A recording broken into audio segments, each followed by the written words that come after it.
Anak itu terkubur di dalam tanah dengan hanya sebuah tabung bambu untuk bernafas. Beruntung, air hujan dan serangga membantunya tetap hidup.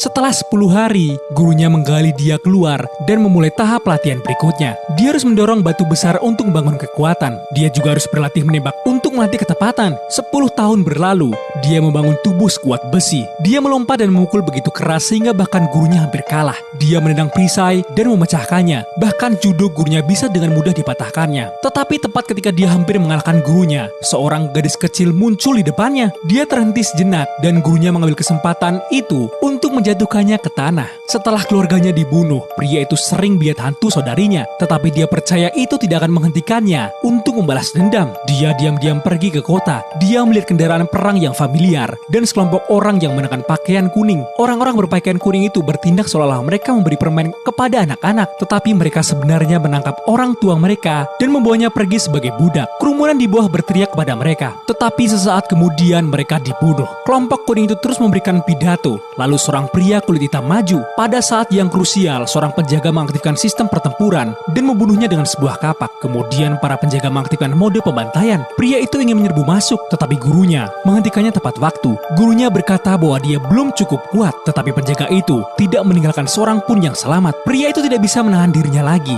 Dia memutuskan untuk menyusup ke markas musuh dan mengambil nyawa pemimpin mereka. Dia berlari maju dan diam-diam bersembunyi di bagasi mobil musuh. Ketika dia tiba di pabrik bawah tanah musuh, dia menemukan bahwa itu adalah pusat produksi senjata. Namun, ketika dia mencoba untuk menyerang, musuh sudah melihatnya. Pertarungan besar pun terjadi. 10 tahun pelatihannya terbayar. Kungfu kuatnya mengalahkan semua musuh. Dia mengambil senjata dari tanah, siap untuk melawan. Tetapi tidak ada peluru. Saat musuh semakin mendekat, dia tiba-tiba teringat kata-kata gurunya. Tubuh manusia adalah senjata terkuat. Pria itu menggunakan gerakan kaki cepat untuk menghindari peluru. Dia bergerak lancaran membunuh para penjaga. Dia berguling melintasi lantai untuk menghindari setiap bahaya. Dia mencapai meja kerja di mana seorang pekerja memanggilnya dan berkata bahwa dia bisa membantunya menemukan pemimpinnya.